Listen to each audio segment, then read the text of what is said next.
What's up, guys? Eben Britton here, stoked for this new episode of the Ebb and Flow podcast, talking values with my brother Gus. Values, interesting topic, highly underappreciated, underacknowledged, the idea of what is your value system? What is that inner matrix that guides you on your journey through life? The boundaries by which you live your life in and through, how it affects your relationships, how it affects how you show up in the world. It's a good one. Lots of fun. Stoked to share it with you guys today. Other than that, you may or may not know this, but I offer one-on-one coaching. So not only do we have our live Heal and Flow in-person events, that's super awesome and a lot of fun, but you can work with me one-on-one. Who is this for? If you find yourself going through a life transition, if you find yourself overwhelmed, lost your sense of purpose, lost your sense of self, I'm your guy. One-on-one coaching, we take you through the pillars of well-being, physical, mental, emotional, working with ancient practices like meditation, breath work, yoga, getting your food right, getting your mind right so that you can be the person you were destined to be. So check that out. Link in the show notes. Look forward to hearing from you. Lots of love, y'all. Have an excellent day and enjoy this episode. You have unlocked the eternal link to internal source, the key of imagination. Your admission, access to the enlightened dimension. A gateway at the junction of darkness and light. The place at which the chaos of our conditioned frame of mind give way to a life in constant flux, only to be mastered through vigilant discipline. Peaceful times may come, testing times may go. This is the Ebb and Flow.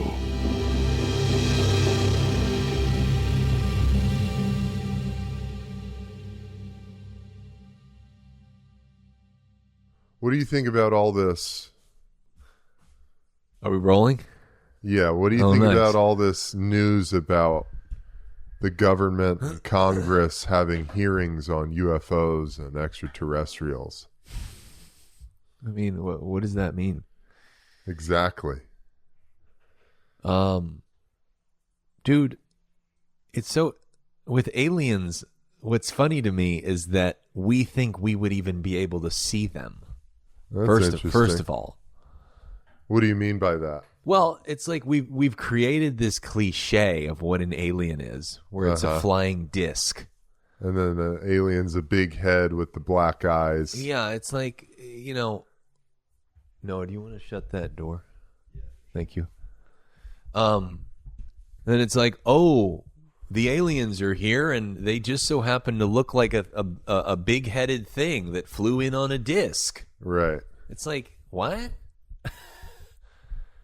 What if an alien was just like an orb? Like what? That's like just a pop culture idea. Yeah. My thing that's really funny is it's hilarious how everybody's all excited that the government is admitting to the existence of aliens. I'm like, did we need the government to tell us that aliens existed? And second of all, if the government's proved anything to me over the last few years, it's that just about everything that comes out of a government organization is probably a lie or a manipulation. Yeah. I don't. Anyway, I thought we'd kick that off just as a starting point. Jog the mind. What's up, y'all? What's up, everybody? It's the Ebb and Flow pod. We're here. We're dropping in. We're dropped in. We got Ganesh. We got... I've always loved this statue. Is it the crying monk? The laughing or crying monk? I don't know. He's curled up. Whoever designed this it's a beautifully Yeah, I love that. legendary design. Yeah. It's beautiful. Yeah, I love that guy. We're here. Yeah. Well, Could you hand me my water over there? Well, it's funny you start Thanks, with brother. that because of what I was thinking of talking about were values. And it's interesting that to me, values is all about truth. So, you know, it's funny that you start off with the UFO thing and the government, which seems to have no idea what its values are or completely lost its values. You know, so that's an interesting place to begin. You know, the government, politics, which to me has just become this totally valueless endeavor. I mean, hopefully we can change that. There's always that hope, right? Where a new person comes along and there's hope that they can restore our values and ignite that and and bring that back into our culture so we can believe again. Mm-hmm. I'm just so disenchanted by the next politician saving us. Yeah, for sure. Well, how can you have a government or politicians who have values when they're completely bought by pharmaceutical companies or foreign interests? It seems more and more clear to me all the time, anytime I look at it, that this whole thing is as absurd as China has, to some extent, infiltrated American politics. Mm. And you see it on a very superficial level with just about everything you buy in America is made in China. Isn't that weird? That's one of those things that's like the chemtrails. Like everybody goes, nah, it's nothing. Mm-hmm. That plane blasting shit into the sky, that's nothing. Yeah. Everything we buy is made in China. It's like, why is that? Why is that? Literally because manufacturing, we've completely outsourced manufacturing, which gives them all of that control in the manufacturing industry of just about any product that is on an American shelf. Right. And to the same degree, they've completely infiltrated our politics. Mm-hmm. With money, with influence, all of that stuff. Mm-hmm. And look, I'm not a fucking poli-sci major by any means. I steer very clear of any political discussion for the most part. However, it seems that simple. So when people are walking around infatuated or in the belief that Joe Biden or Donald Trump or anybody for that matter, I will say Robert F. Kennedy seems to be a completely different beast as it pertains to a presidential candidate. Because he has set the standard in his career of being the people's champion. Yeah.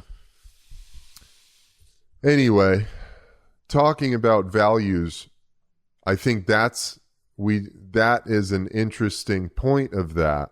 And politics is such a grand illumination of how can you live or lead in accordance with any value system when you have been bought. Mm-hmm. Your voice, your soul has been bought. Right, right. Well, I think it comes down to the Four Noble Truths in Buddhism, which is life is suffering. That's the first one. The second one is suffering is caused by desire. The third one is there's a way out of it. And the fourth one is the way out of it is by following the Eightfold Path. The Eightfold Path is more complex, but really what I'm saying is, so like for instance with politics, your values go out the window because you start playing in the desire game. It starts out altruistic. I would say every politician probably starts out wanting to do the right thing. And then desires come in, money, cars, power, fame, and then suffering starts happening, and then your values go out the window. So I think politics in particular is a really hard space to, keep integrity of your values. I mean, we've seen it in over and over again in history. So, Well, if there are no values in politics, what's holding all this up? I mean, you would hope that the one place where values existed, it would be the people that are running our land. Which it's not, clearly. Right. It hasn't been for a long time. So then one of the problems with that, I was talking to somebody yesterday and we were talking about service. And she said, I said something, it came down to, well, what is service? And I thought, well, I think the best way to define service for me is clearing me out, working on myself and getting closer to God and my true values. And then whatever action comes out of that truth will be serviceable because I'm working through God. Now, when you get into politics, all you're doing is trying to save everybody else. You're not really working on yourself as far as I can tell. Oriented. Yeah. Yeah. I'm going to save you. I'm going to save those people. Meanwhile, you're going to the Best Western in fucking Salisbury, Maryland with a hooker. Which, okay. Are you working on yourself at all? Are you doing that just to get high, to feel good, to feel love? Well, then your service becomes there's a price tag now on your service. It's like somebody in politics. The more people I help, the more I'm going to get. That, I think, is a problem. Right?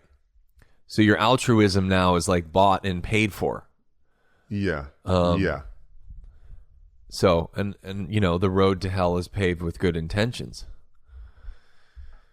Well, when does that... Because there's the ancient tale, wherever it started, of selling your soul to the devil. Right. And that is literally what it is. It's when you are paid to say something. It's the problem with all of marketing and advertising when it comes to being an individual who's building a brand on your personality, like me, or an Instagram, like any influencer, or any actor in Hollywood. Right. I mean, the artist. Artists. It's exactly the same. Your art becomes totally... this word always comes to mind, but it's more than that. Bastardized. It's infected. It's poisoned. Yeah.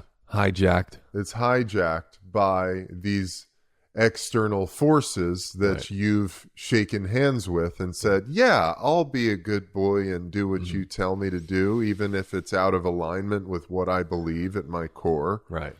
Yeah. And that's on that'll be a part of their trip. Right. Like that's a part of that individual's journey when they have to look at themselves in the mirror one day and say, wow, I perpetuated X message and that's totally out of alignment with what I actually believe and feel is right and good and true. Right. And how can you... It's a good question, dude, because you said this thing and you've been posting about it, and I know you've been meandering and wandering and navigating through this concept of values and looking at what your values are. And I would say that I haven't really thought about that. It's more of a feeling thing. And our pod on masculinity just came out. Oh, nice. Yeah. That was 2 weeks ago, actually. Yeah. But I think we talked about it on the podcast. And the more I talk about the concept of masculinity, the more I realize it's a really difficult thing to articulate. Mm-hmm. Masculinity? Yeah, because it's really a thing that must be lived. Mm-hmm. You know, I was thinking about this. I've been thinking about this. You know how Grammy has her thing about she doesn't like to talk about acting because it's something that you do. It's not something that you talk about. Yeah. And what is there to talk about? Right. You know? And masculinity is very much that thing. Yeah. And this guy, I was having another conversation with a guy who said, you know, someone asked me to define masculinity. I say, that's a lot like trying to define what beauty is. Mm-hmm. And I was like, oh, that's a really good analogy for that. You know? He said that? Yeah. And I thought that's really spot on because, you know, masculinity, it's like we could say it's the mountain. Mm-hmm. It's the spear. It's the provider. It's all of these things. Mm-hmm. But like, what does that actually mean? Right. You know what I mean? Right. Like to the mind, it's like, oh, okay, so I'm the mountain. All right. Like I'm strong. I'm tall. I'm strong. I'm sturdy. Yeah. I'm foundational to the ecosystem that's around me as far as providing a structure for life to move and flow against and through. Right. This guy, one of my good buddies, Mark, talked about Mark before, but he was listening to the pod and he commented to me about how, which I hadn't really thought of, but the mountain, there's a lot of life growing out of the mountain. People live on the mountain. Mm-hmm. You know, I'm thinking about the mountain, the king archetype, all of these things. Mm-hmm. But the truth of masculinity is something that's almost ineffable. It's like, how does a man show up in the world? Mm-hmm. Like, how are you showing up in the world? And it's those moment by moment actions that are taken, words that are spoken. That's really what it is, right? Well, I think... Oh, go ahead. Well, to bring that full circle, for me, your value system, for me, thinking about what are my values? What's my value system? And that's something that is revealed through the relationships that I have. Yeah. I don't know and I'm sure if I sat down and I took a moment and I thought, okay, what are my values? What do I really value in my life? Mm-hmm. I value peace. I value serenity. I value love. I value encouragement. And what does that look like? Right. You know? Well, it's funny. There's a lot in there that you just said. So first of all, for me, these are my revelations lately about all this. First of all, so when speaking about values, when you abandon your values, when you abandon your values, you abandon yourself. When you abandon your values, you abandon yourself. Most people are walking around either having no idea what their values are or being clouded by desires, whether it's alcohol, whether it's drugs, whether it's unconscious sex, whether it's cars, whether it's clothes.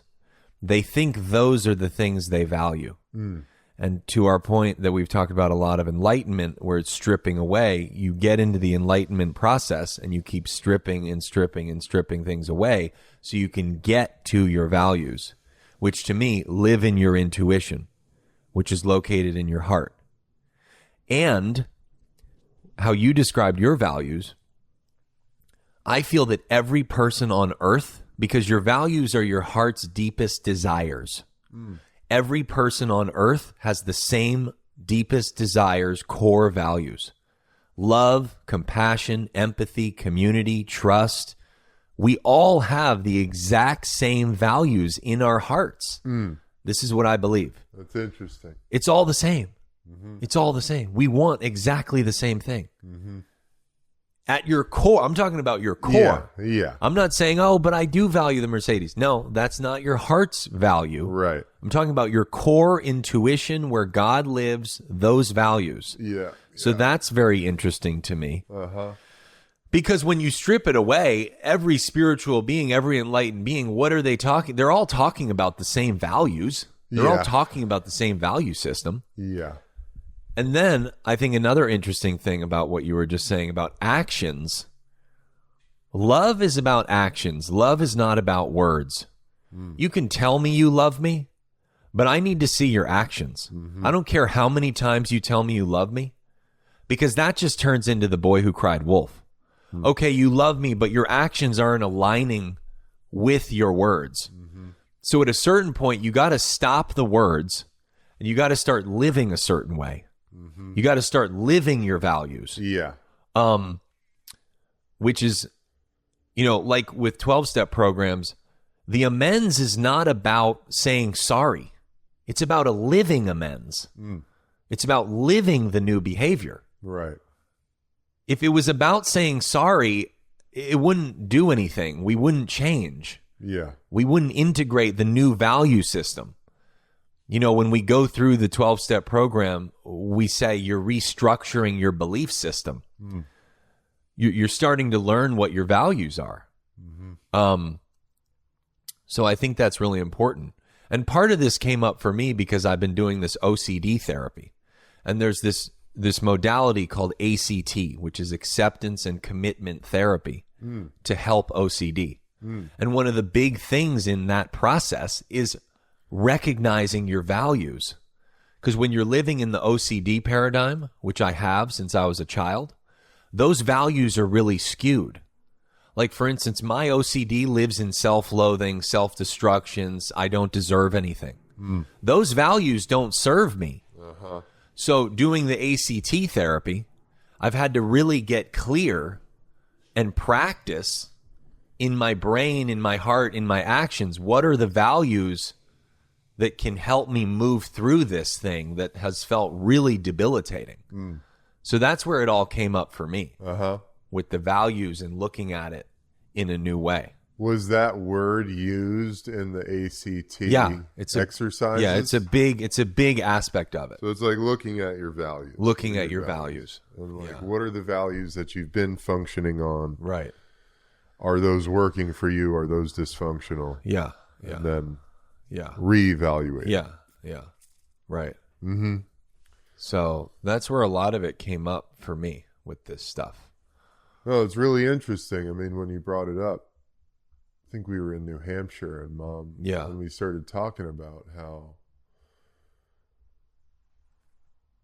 every one of your relationships, it lives and dies by the value systems of each party. Right. Yeah. We don't really think about that.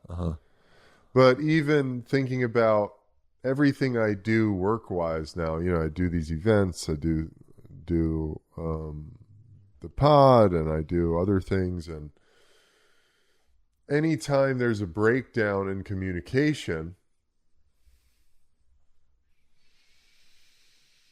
and there was a very poignant moment in a breakdown in communication with an event that I'm working on for the fall, where I realized, we have two completely different value systems.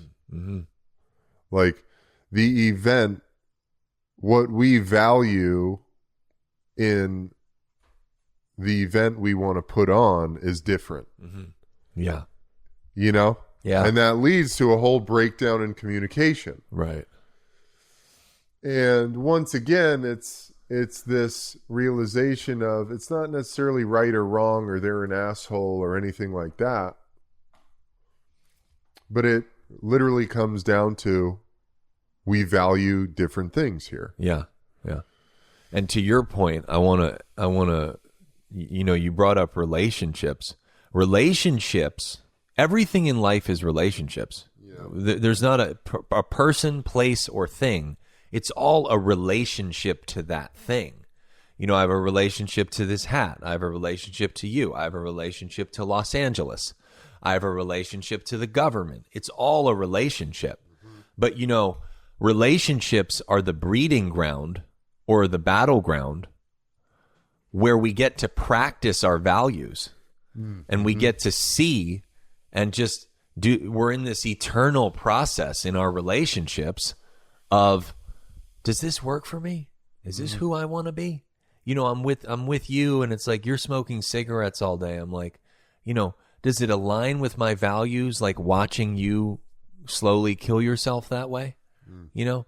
Because I don't think anybody would say, oh, I'm smoking these cigarettes. Yeah, this really aligns with my values. You know, I don't think that's true. At the core. You know, poisoning myself really aligns with my values. Uh-huh. Like, I don't think that's true. Yeah. But, you know, to me also, God, oddly enough, you know, I said this thing, God is limitless the other day, but God also gets practiced in boundaries too. We get to practice because we're born limitless, and then all this stuff happens, and we get scared, fearful, courageous, whatever, and we then have to go back to limitlessness, and we practice that paradoxically, because we're born limitless. Paradoxically, we practice that through seeing what our boundaries are and keeping moving the boundaries and sort of, you know, evolving the boundaries of how we want to exist in our relationships. Because, you know, you create those boundaries, like I'm sure you've had with this work situation. It gets tough, and you really got to bring God in. Yeah. Otherwise, you'll just, you know, you'll get dysfunctional and unmanageable, and whatever symptom comes out of that. But those boundaries are where we get to invite God into it and say, okay, how do we move through this, and you know, with honesty, and continue to cultivate who we truly are and who we want to be. Totally. And if you don't have the ability to set those boundaries, you end up abandoning yourself because you're abandoning your values, which takes you farther away from God, which is interesting, isn't it? Yeah. It's really interesting. It's a fascinating structure, metaphysical structure to the universe, or at least to the human experience of God existing within boundaries, or God revealing himself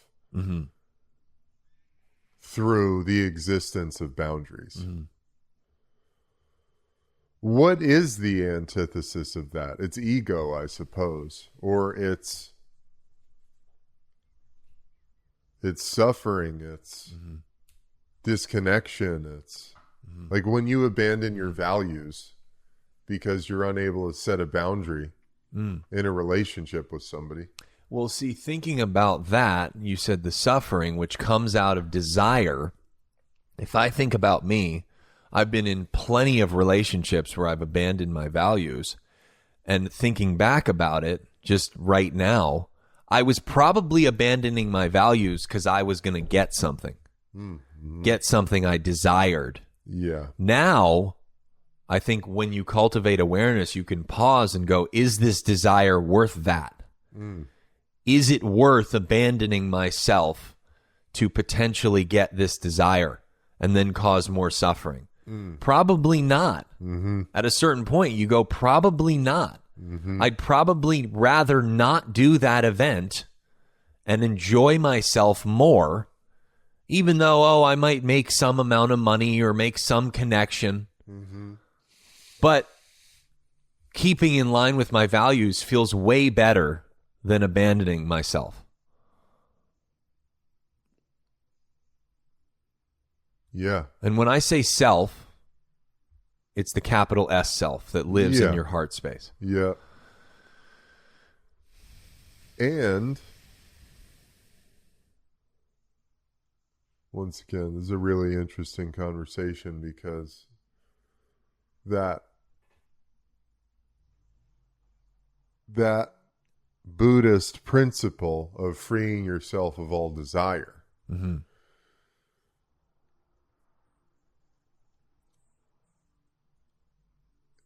that that sentence, freeing yourself from all desire to free yourself from suffering, wouldn't living in accordance with your values, doesn't that come down to a desire? Having desire. And is it a redefinition of the Buddhist principle of freeing yourself from desire to free yourself from suffering, to say that actually means that you become so crystal clear on your values, your value system, that you're never abandoning yourself to the whims of some external force.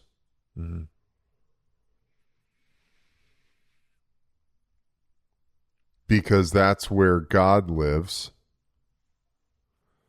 See, that was one of the things that Ram Dass always talks about, where Buddhism fell short for him, because Buddhism was really about clearing yourself out to oblivion, to the point where you're just this empty zero ground.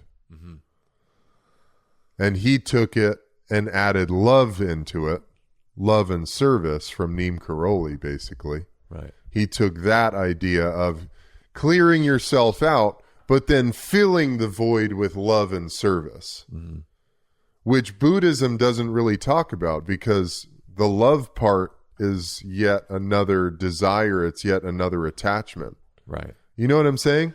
Well, so this is my thing is, and I know that you're not likening, you were really talking about, you were bringing that in as sort of a more context to the question of values and abandoning values, and what is sort of a tangential piece of that pie. But when you think about that from that perspective, because for me in my life, God 1000% exists reveals itself in the boundaries, in the creating a structure of my life, of how I exist and function, and acting in accordance with my value system or my inner moral structure, which allows me to feel good and free and living with God. right. You know, and that's having the difficult conversation. That's voicing your piece on what you need out of a situation, or how you need something to take place, or what you're looking to accomplish in that thing or in that relationship. That's where God lives. And I've been in the fucking chaos. Like, I went to a meeting yesterday morning, and I was reminded by how fucking chaotic and unmanageable my life was before I came to 12-step programs. I could barely breathe. Right. Because my thinking was so catastrophic and chaotic. Yeah. You know? Like, making a phone call was hell. Yeah. And I would mire on these things that were so small and turn them into these massive mountains of problem. Right. You know? And 12-step programs really gave me the courage to be able to start articulating what my needs were, and understanding what my value system is, and living in accordance with that. Right. Right. Which has given me the opportunity to live in relationship with God. Yeah. Yeah. Well, there's that chapter in 12-step programs. I want to say it's into action. This is something people always say. It's a very important chapter in the big book. Into action. It's not into thinking. So you say live in accordance with God. You know, it's not think in accordance with God. We go and live and move in accordance with God. It's into action. That's a very important chapter in the big book. I also want to say those little statues of Buddha. You see he's got the bag thrown over his shoulder? Yeah. People think that's a bag filled with gold. That's a bag filled with trash. Isn't that funny? Uh-huh. I think that's so funny. But so when I was talking about this also, somebody brought up, well, is desire bad? To your kind of Ram Dass, being super clean and, are Buddhists just like super neurotic? Like Ram Dass will say, like, I just turned into like a horny meditator. I just turned into like a horny celibate. Uh-huh. Like I was like, I got rid of all the shit, but all I could think about was sex. Right. While I was meditating. Yeah. So then I think it becomes, you see a beautiful woman or you see your object of desire and you're able to take it in, but not get attached to the outcome. That's where the next aspect comes in. I've got a meeting with an agent, a literary agent next week. I would love for them to say, hey, man, we're going to take you. We're going to fucking get you this book deal. We're going to blow you up. And I would be lying if that wasn't in my landscape. Uh-huh. But I so have to detach from that outcome satisfying myself.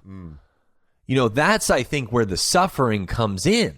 Yeah. So you see the object of desire, and then you don't get it. Uh-huh. Or you get it, and it's not what you thought. Uh-huh. So it's detaching from what you feel like the outcome is supposed to be. Uh-huh. And when you feel like you know what the outcome is supposed to be or what you want the outcome to be, you're living in self-will. But when you're detached from the outcome, you're living in God's will. Mom wants to buy a new house. She found a beautiful house. Self-will is, I got to get this house. God's will is, if you're supposed to have this house, you're supposed to have this house. Yeah. And Isn't taking that the next indicated action? Yeah. And you just take, yeah, exactly. Isn't that so much more of a relieving process than trying to will your way to everything? Well, here's another thing I was reminded of yesterday in this meeting was this guy started talking about how he had turned this job opportunity into his higher power. Yeah. And he's like, I have a great job. I'm tenured. I love what I do. My life is fantastic. This job offer came along and literally I decided my whole life was shit unless I got this job. And I turned this job into my higher power and spent an entire day rearranging and anxiously maneuvering my life to give myself an opportunity to get this job because I had to have it, and otherwise my life was shit and incomplete. And yesterday I had a really interesting experience, which has come up before, where I started feeling like I'm not good at anything. I'm not very good at anything. And my whole life I have felt like there are things that I consider myself to be great at that keeps me standing, that keeps me going. And yesterday I sunk into this hole where I was thinking to myself, I'm not really great at anything. Like something like yoga teaching, I got some criticism on something, or it's been really difficult for me to teach lately because it's just so fucking hot and I feel like I'm worn out. So I feel like I'm not really a great yoga teacher, which I thought I had been living in this fantasy that I was a great yoga teacher. And, I feel like I'm not getting to lift weights the way I would love to because I don't have access to a gym where I can throw, 300 plus pounds on a deadlift and lift that. And I used to think that I have this great strength and great power physically, and feel like I don't have that. And I realized that I make all these things my higher power. I make the yoga teaching my higher power. I make the podcasts and the social media my higher power. if I'm not making the clips that make me look like a guru and everybody likes them and they get, 100,000 views, Yeah.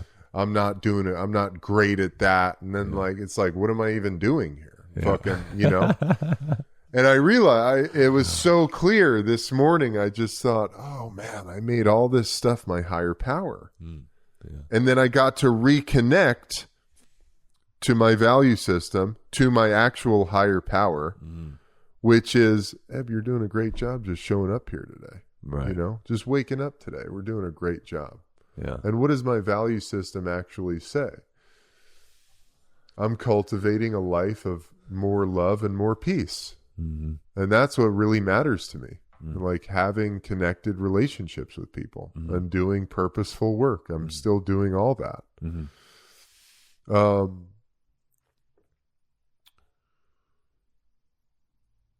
Anyway, that was a really interesting reminder. There's a lot of good reminders in the meeting yesterday for me about not making things your higher power because that spins you into chaos, which is essentially you've been overcome with desire. Right. Which is creating this suffering because your life does not include that thing that you want right now. And so your life is incomplete or not good enough as it is. Yeah. And it's like, dude, I've worked my ass off to get here. Right. Yeah. And now you can't be present. Exactly. You're so far gone. Yeah. I'm angry. I'm resentful. You're in a fucking cabin in Austin that doesn't even exist. And you've got like beautiful people sitting next to you and you're not even there. Yeah. So you can't even be in the present moment. Yeah. So that's great to be able to come back to, this is where we are now. I mean, that's another thing about presence. It's just like we're constantly taking ourselves out of this moment. I mean, we're constantly doing that. It's so unfair to ourselves. It's so unfair to the people around us. It's so unfair to the gift that we've been given just right now. And part of it makes sense because of manifest destiny and we're creatures that want to, create and build. Part of it makes sense, of course. But it's also just so unfair to right now, When are we going to enjoy each other if not right now? Yeah. When I get the G-Wagon, then I'll be able to sit with you. You know what I mean? Yeah, totally, dude. I mean, no. Because then you'll get the G-Wagon and then you'll want, the bigger house. Yeah, then you need the private jet. Yeah. Oh, yeah. I mean, this is why every spiritual teacher, says the same things. They come back to the same things. Yeah, over and over. Be present. Yeah. Be present. That's it. Be present. That's all there is. There's a practice to getting present. But it's just be present. Yeah. So, I know what you're saying.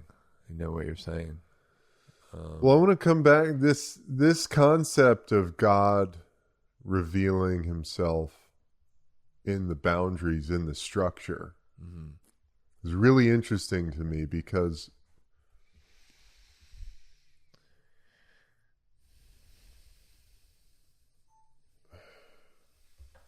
conceptually, we are constantly given this model of God as being in everything. God is everything, which is true. God is in everything. And yet, the most profound revelations of God are always found in the structure, in the boundaries, in the creating, speaking the truth, speaking the needs, speaking the boundaries, right? Yeah. And it feels interesting for that paradox to exist because when just take the example of our life. I'll take the example of my life, spending a lifetime not knowing how to articulate my needs, spending a lifetime not knowing how to articulate boundaries. How do I come to a place where I realize, like a ton of bricks hit me, that I'm completely disconnected from the divine, from my center, from the capital S self, from the source of my life? I've been completely disconnected. Yeah. I find myself in complete disarray because I've spent my life abandoning myself unknowingly to the whims of my desires. Isn't that interesting? Right. Yeah. Why is that a metaphysical law of the human psyche? Where, and I suppose there are some people who practice this and they would be called hedonists, who throw themselves into pleasure and desire, and that's sort of their spiritual practice. You know what I mean? Yeah. Can you find God there? Well, I don't know. I don't know if those people are conscious of what they're doing.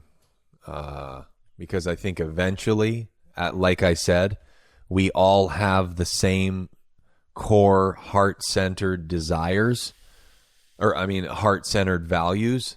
So eventually, everybody comes back to the same place where a more hedonistic lifestyle, however you would define that, doesn't work. I mean, it's I'm assuming you're talking about like, I'm going to smoke weed all day, I'm going to drink alcohol. Anything where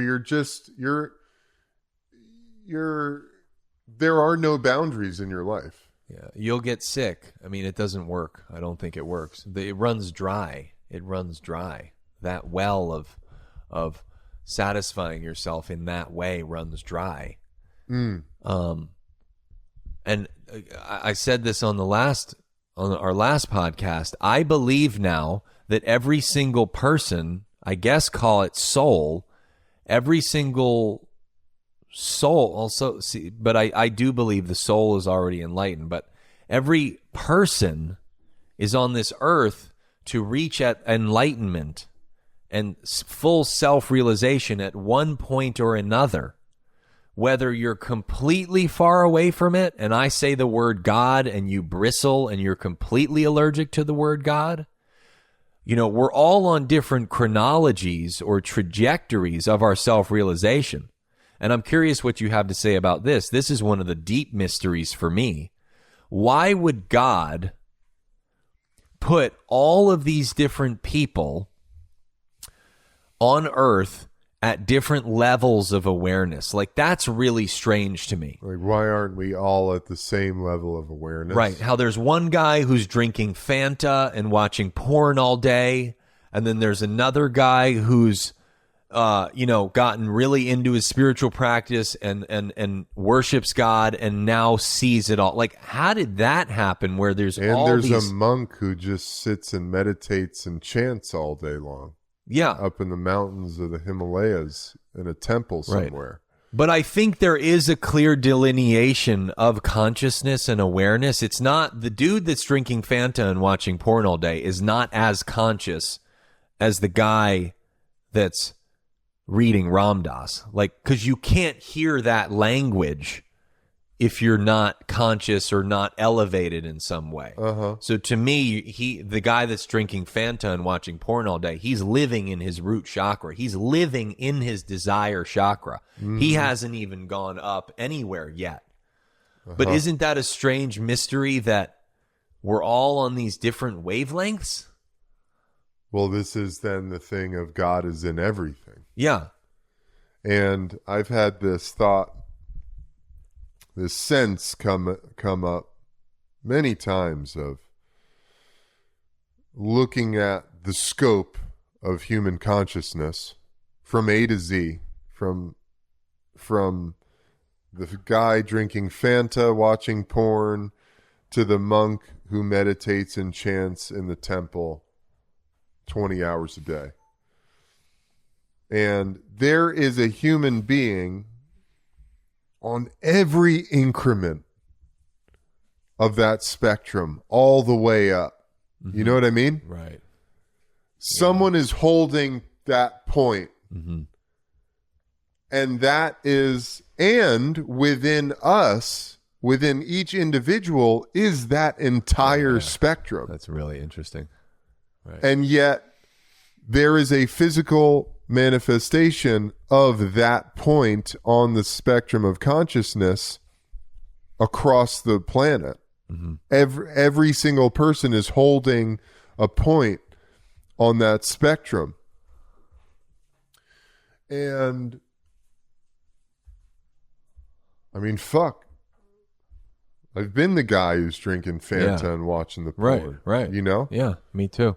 And I'm the guy now who's just about ready to fucking step into nature and spend the rest of my life meditating. Yeah. You know what I mean? Yeah.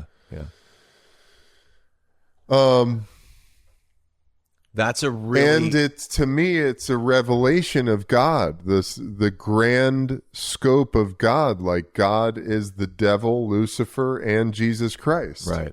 That's a really interesting unfolding of that sort of lotus flower of consciousness, like the 1,000-petaled lotus flower, of how in the guy, I just want to reiterate what you said because that's really interesting. In the guy that's drinking Fanta is full enlightenment.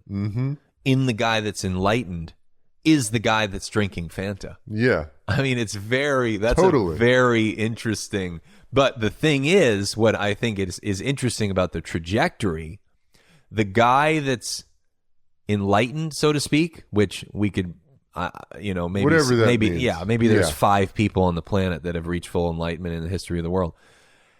I don't think he can go back to being the Fanta porn guy. The Fanta porn guy can go to the enlightened, but you can't go back. Yeah. Your consciousness, and that's to the point of evolution.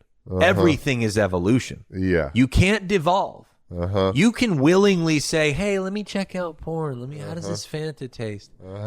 But you can't go back to it. No, because that would entail going back to sleep, essentially. Right, which is impossible. Or scaling down the ladder of awareness. Right. Because you know where the Fanta and the porn are taking you. Right. You know where that road leads. Yeah. It's not anywhere most of us want to be. Right. Or anyone who's aware of where that leads wants to be. Yeah. So that's why you stop doing that shit. Because one day you wake up and you go, man, I'm fucking depressed. Right. I am fucking lifeless. I don't have any relationships. I don't feel good inside. Right. So back to your point of the hedonist person, it's not a sustainable way to be. It's not. You can sustain it for a certain period of time, but eventually God starts creeping in. And that's where social media, I think, is interesting. How I wonder if God said, hey, I need you guys to get enlightened a little quicker.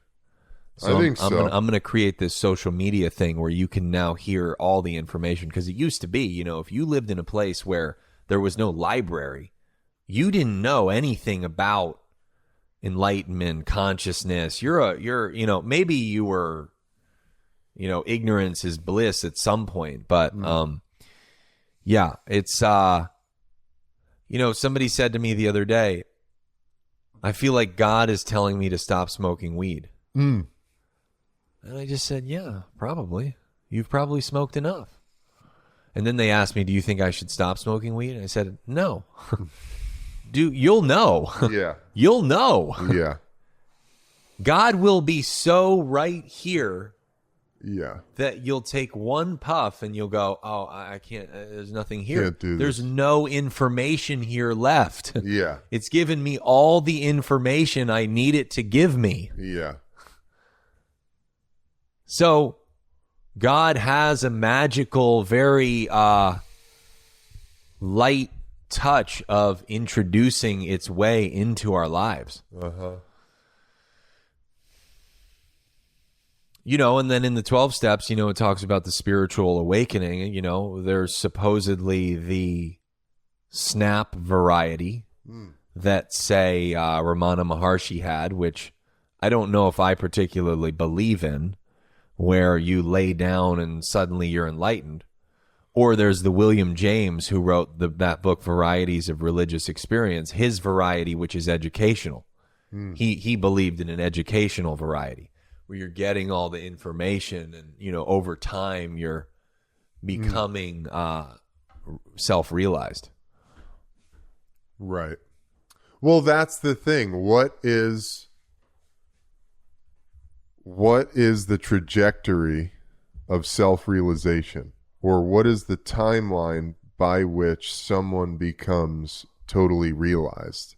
It can be a lifetime. Mm-hmm. It can be many lifetimes. It can be in the blink of an eye. Right. And I think it's happened across the scope. Yeah. Right.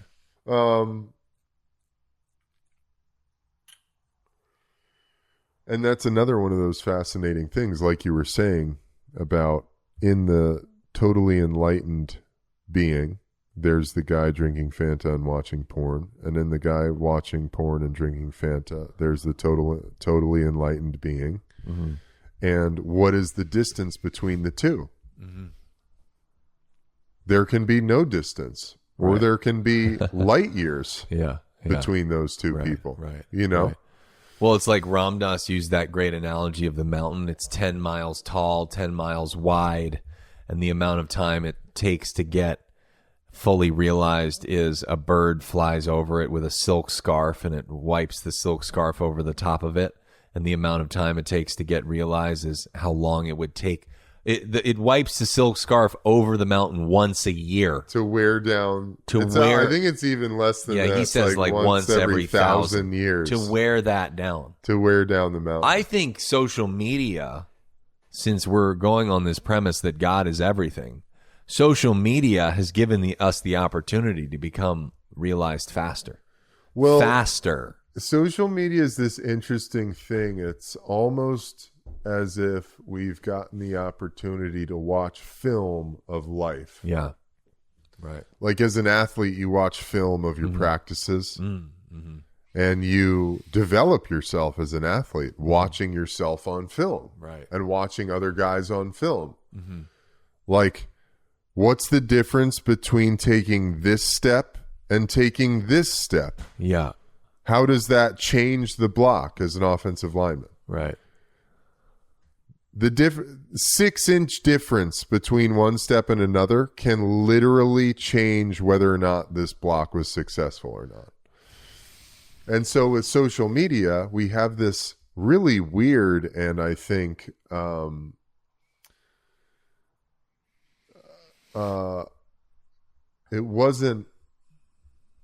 it's sort of a side effect, because it wasn't necessarily the purpose of any of it.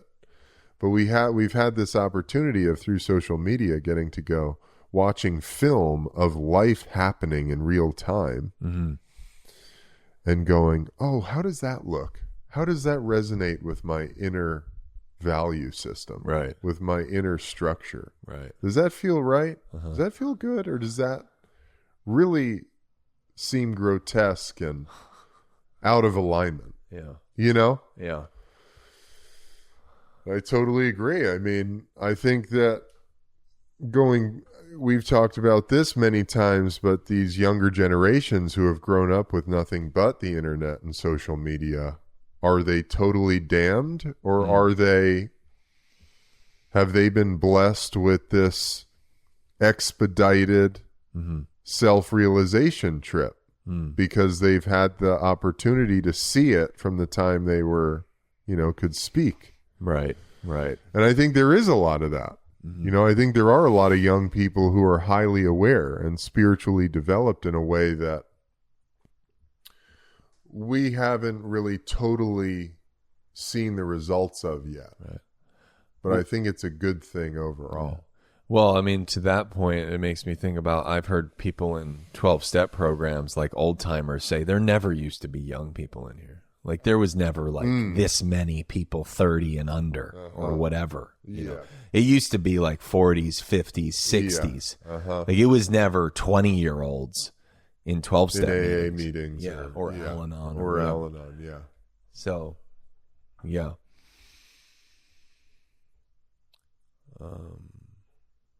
But those boundaries, cultivating those boundaries, that takes time because it feels wonky and it feels weird. And you don't want to upset people. You know, that's where you really got to watch because you'll abandon yourself there. You know? And Yeah. what does it mean when you abandon yourself? What happens?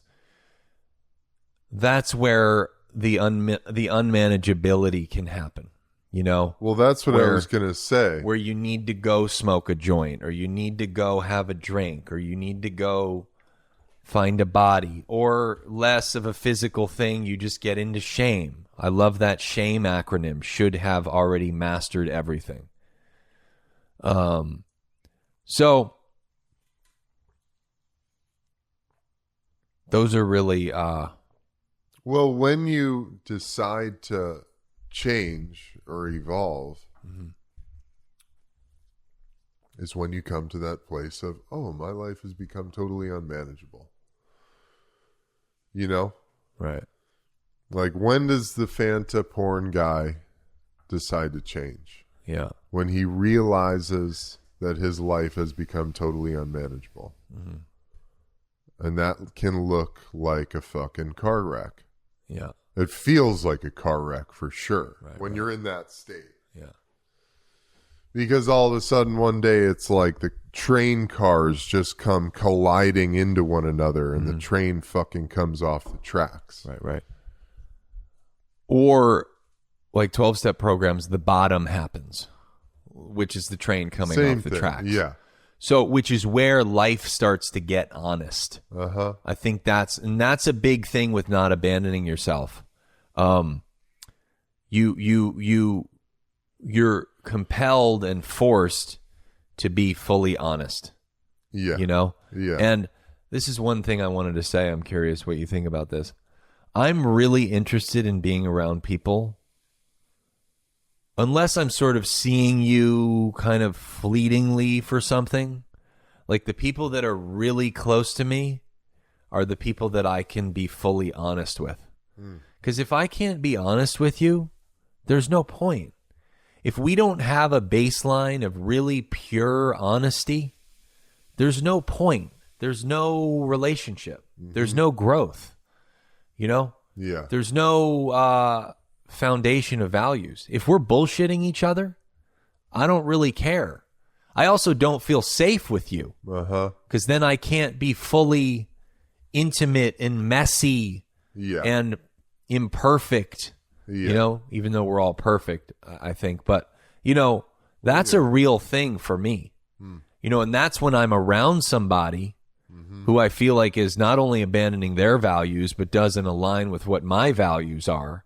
Oh, yeah. I have to go, okay, is this where I want to be? Oh, yeah. Is this the type of relationship I want to cultivate? And more oftentimes than not, it's no.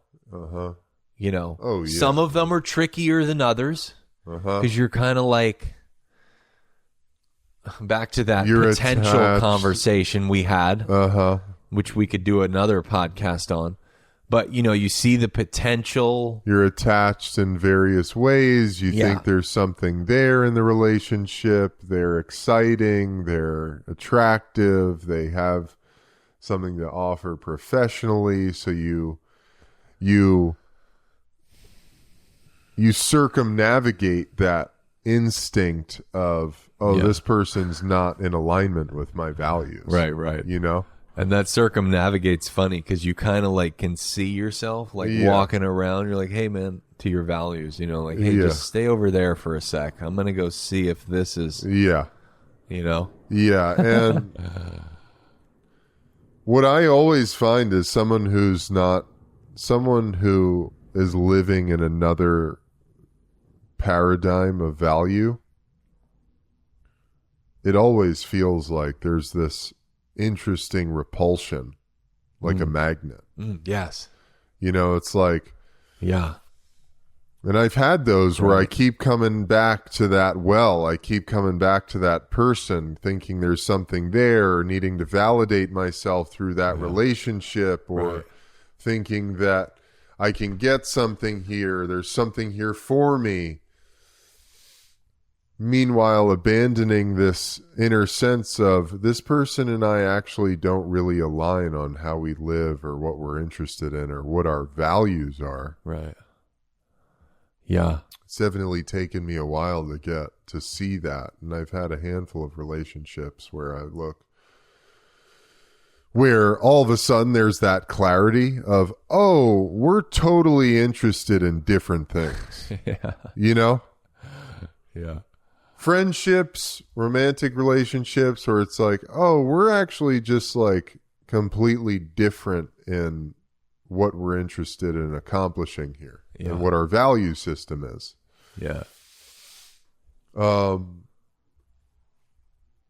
And I think that's part of the dance, you know? That's part of the dance. And are you in a place where you're going to beat your head against the wall, spending time around people who don't value the same things as you and abandoning yourself in the process? Or are you going to live your life in accordance with your own inner value system, your own inner guide that brings you into contact with people who share that value system with you? And when you do that, I mean, look, it's never going to be perfect. You know, there's going to be people in your life who you don't align with on various things. And that's up to you. Like, to what degree are you abandoning yourself for a relationship, friendship or otherwise? Right. Family. Yeah. I mean, family's another big one. I think that we think because we're family, we just have to put up with the manipulation and the chaos. Right. And the truth of the matter is you don't. You can't change that person's blood or that they're family. Mm-hmm. And that means that you actually don't have to put up with whatever thing is completely out of alignment when it comes to that relationship and that person, how they conduct themselves and how you're looking to live your life. Right. Yeah. I've definitely had that feeling of the opposite sides of the magnets. Yeah. I mean, that's how it comes into my mind. I've had that. It feels like whenever you've had a magnet, you do that thing where the one side, it just flips together, and then you turn them around and it's the polar opposite, and they won't come. You feel that energy resistance. They want to push each other away. Yeah. It's very interesting. Yeah. And then listening to your intuition there, because your intuition knows. Why is this? Your intuition knows the moment right it connects with some energy. You're like, why does this feel so odd? Yeah. Like, why is this like not like? Why do I have this gross feeling inside? Right. Or why do I feel anxious? Why does this feel challenging? Or like something is like. Something feels obvious to me, but it's clearly not obvious to you. And it's just like, and then you just, you navigate the game of how long am I going to look into this well? Yeah. Which, like you said, that's a tough game, because sometimes you're like, I kind of want to really keep seeing, Let me see what's here. Yeah. Let me see what's interesting. And then in relationships, it's really hard to just rip the Band-Aid off. It doesn't really work that way. Yeah. It takes time to. Sometimes the magnets have gotten so tightly connected because I think you forced them to be. Then you realize, oh my God, we're not really connected properly. And it takes time to extract, get them off of each other. Yeah. So if you're in a relationship right now and you're going, I'm there, recognize that it takes time. Recognize that it's okay. The realizations are there. Keep listening to your intuition, but it's going to take time. Ripping the Band-Aid off does not work. if it worked, you would have done it years ago. Well, it takes time because first you have to get clear and clean. Right. You have to get to the place where you've come to recognize, know, and reconcile all of your behavioral mechanisms, your programming, of where you come from and what you think a relationship is supposed to be. So that you can know, am I just trying to escape here? Or is this actually what it is? Right. You know what I'm saying? Yeah. Am I just having a knee-jerk reaction because I need to get out of here, or I just need to escape? Or is it because this thing actually isn't in alignment with you? Right. With your center. And you can't really know, like, if you're functioning from the place of my value system is I value money and success and material things, that's where my values lie, of getting, and getting, rather than the true value system of love and peace and serenity and connection and compassion, those types of things, then you probably don't have a clear sense of and can't really make an honest decision about something. Yeah. If you're not clear on that first. Yeah. And that's what takes some time. Yeah. Especially living in the West. Because in the West, we really live in, we've created this psychosphere maze of attachments. Yeah. To all this external stuff, which has nothing to do with our internal value system. Right. You know, the truth of that. Yeah.